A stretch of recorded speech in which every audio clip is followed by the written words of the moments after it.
le printemps. La résurrection s'est passée, s'est produite dans le printemps. La vie à travers Mashiach, dans le printemps, il faut comprendre. Donc je lis, Ésaïe 61:11.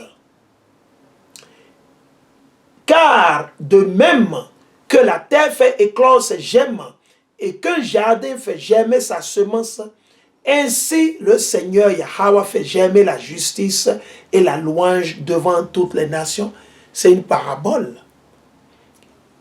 Il a utilisé la parabole de printemps, de la saison de la vie. Très très simple, chers frères et sœurs. Psaume 58. Psaume 58 au 85 actuellement, 85:11. Psaume 85:11. La même chose, le verset 11. Psaume 85 et le verset 11. Psaume 85 et le verset 11. Il dit, amour et vérité se rencontrent. À Mashiach, les lois et les commandements de l'Éternel. Justice et paix s'embrassent. Vérité germera de la terre. Quand le printemps, quand on se serait repenti, ok, et des cieux se penchera la justice. Hein? Donc, c'est toujours une parabole. Parce que la vie vient toujours dans le printemps. Le printemps, c'est le début de l'année. Mars, avril. Allons ici. Ok. Je vais vous le montrer. Ok. Pour que vous le sachiez. Vous allez voir le calendrier. Pour ceux-là qui ne le savent pas ou ceux qui doutent encore, on va voir ici maintenant. C'est quoi le calendrier biblique de l'année? Ok. Vous voyez là? Vous avez vu? Il dit premier. Premier, vous avez vu là? Non babylonien. Ok, il dit Nissan égale encore Abib. Vous avez mois solaire.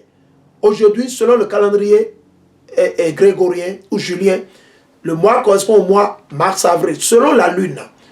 Vous voyez ce que ça dit là? Il dit les 14, 15 Pâques.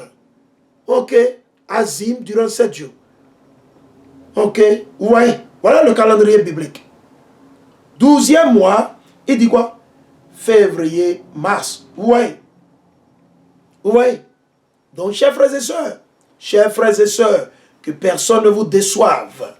Que personne ne vous déçoive. Je voulais forcément répondre à la question de la sœur. Ok? Nous allons répondre forcément à la question de la sœur. Raison pour laquelle nous avons mis ce temps pour pouvoir édifier tout le monde, toute la nation. Donc nous vous invitons à partager cette vidéo, cette leçon sur vos pages de Facebook, s'il vous plaît. Nous vous invitons à partager. Partager pour que le reste de nos frères et sœurs comprennent et qu'ils le sachent. Qu'ils comprennent et qu'ils le sachent. Tout est dans la Bible. L'Éternel, il a créé tout. Il a tout établi.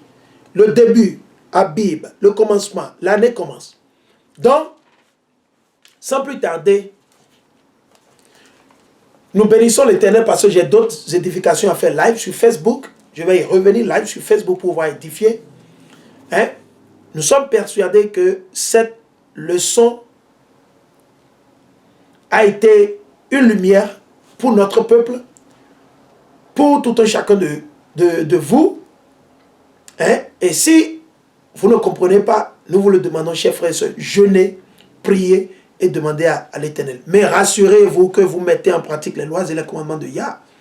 C'est la première des choses. Que vous mettez en pratique les lois et les commandements de l'Éternel. Ok? Donc sur ça, nous allons couper cette leçon. Nous allons revenir pour édifier toujours Israël, pour toujours édifier. Nous allons toucher sur le sujet de Esau. C'est qui Esau? C'est qui Esau Édom? C'est qui Esau Édom selon la Bible? C'est qui? Donc sur ça, nous disons, Kwam Yashala, Barakata Yahweh, Barakata Yahushua, Barakata Yahweh, Barakata Yahushua. All praises, glory, power be unto the Most High Yahweh through His only begotten Son Yahushua Mashiach and the Roka Kodash. We say Kwam Yashala. Shalom, shalom, shalom à tout le monde. Shalom.